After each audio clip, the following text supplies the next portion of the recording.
kami dari kelompok 2 ingin mewawancarai guru BK di SMP Negeri 2 Palu. Sebelum lanjut, izinkan saya memperkenalkan anggota kelompok. Saya sendiri, nama saya Muhammad Emir Rahman Sidik, Stambuk A50 120045. Nama saya Imam Jain dengan Stambuk A51 21041. Nama saya Kartini Kartika Sari dengan Stambuk A50 21029. Assalamualaikum. Salam. Kita dari mahasiswa Institut Tembakau ingin mewawancarai ibu.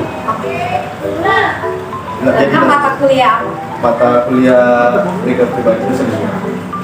Dan ini buat video mewawancarai guru BK yang ada di sekolah ini. Pertanyaan pertama, Bu, masalah apa saja yang ibu tangani selama menjadi guru BK di sekolah SMP Negeri 2 Palu? Kalau masalah yang kami tangani ini kan berenam. Di sini masalah yang paling sering, banyak sih masalah di sini, tapi yang paling sering dihadapi itu yang pada umumnya anak-anak umur SMP, rokok, bolos, itu yang paling sering. Dengan nongkrong di luar, bolos itu sampai nongkrong di luar. Ada tempat-tempatnya sendiri, ada biasa anak-anak bilang ada pondok-pondoknya sendiri.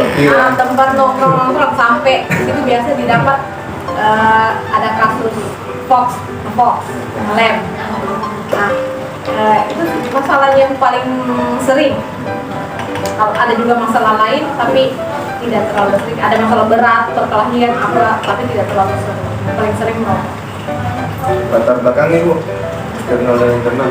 Latar belakang kalau selama ini yang kita tangani tentang pergaulan dengan latar belakang keluarga. Misalnya kalau ada banyak anak di sini tidak lengkap orang tuanya, broken home, itu salah satu faktornya juga. Masalah lingkungan yang orang dewasanya banyak pergaulannya yang saya tidak mau bilang daerah ini tidak bagus pergaulannya, tapi pada kenyataannya di sini anak-anaknya bergaul dengan orang yang lebih dewasa, akhirnya pergaulannya sudah sampai merokok, sudah sampai biasa ngelem, itu biasa dengan orang dewasa. Yang kedua, Ibu, apa penyebab terjadinya masalah tersebut serta akibatnya? Nah itu lagi kembali dari tadi pergaulannya. Kalau apa yang menyebabkan itu ya pergaulannya. Dia bergaul di mana, akhirnya dia terbiasa dengan lingkungan itu, dan apanya lagi akibatnya dia jadi malas sekolah. Mungkin kesehatannya lama kelamaan akan terganggu. Dia jadi malas ikut belajar. Akhirnya dia kalau sudah dipanggil sama yang temannya yang dari luar, bahkan dari sekolah lain yang satu gengnya itu, dia pasti akan bolos. Jadi dia akan terganggu, prestasinya pasti terganggu. Dia akan bolos dan nilainya pasti tidak akan meningkat. Jadi, pertanyaan kemudian sesuai dengan pertanyaan. Jadi begini, Bu, kan tadi dalam masalah eksternal dan internal itu kan seperti rokok, bolos, nongkrong yang tidak jelas, atau kasus hoax. Kemudian penyebab terjadinya masalah itu kan masalah pergaulan atau masalah keluarga. Kemudian ada juga masalah lingkungan yang tidak mencerminkan seorang pelajar, yang akibatnya itu membawa pelajar itu tidak dalam ranah yang tidak bagus. Nah, di sini kan setelah biasa kan ada layanan yang diberikan oleh guru BK. Nah, dampak dari layanan itu kira-kira apa? Sekarang karena kita pakai 2 kurikulum. Kalau di kurikulum yang K13 itu di kelas 8 dengan 9 itu tidak ada jam khusus BK, kita tidak ada jam khusus BK. Tetapi kapan ada waktu kita bisa masuk ke kelas untuk memberikan layanan, kita masuk. Tetapi di kelas 7 lain, kita tidak dijadwalkan karena dia pakai kurikulum merdeka toh. Kalau kelas 7 kita ada jam mengajar, jam melayani khusus, jam layanan khusus di kelas 7. Itu 1 minggu cuma 1 kali pertemuan dalam kelas. Kalau BK-nya kita punya layanan itu sudah bikin program, sudah bikin materialnya, tapi kita kalau mau masuk kelas kembali lagi kita lihat lagi misalnya apa lagi yang ada di kelas ini yang cocok untuk kita bawa di kelas ini, layanan apa yang cocok kita bawa. Kalau kita perlu klasikal untuk semuanya kita klasikal, tapi kalau tidak kita konseling kelompok.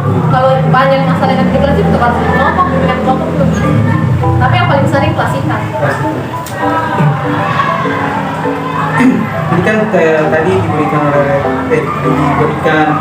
layanan klasikal dan kelompok. Nah, pertanyaan selanjutnya itu dukungan seperti apa yang diberikan kepada peserta didik?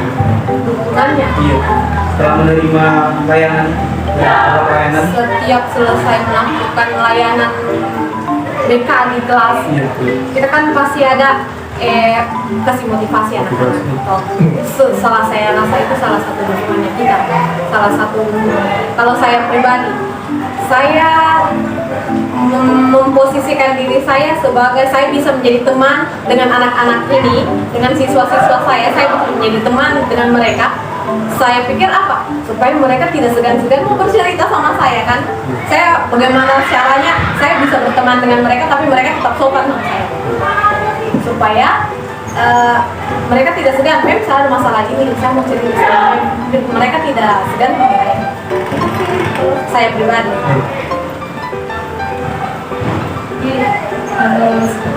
Sekarang terakhir, ini solusi dari masalah itu.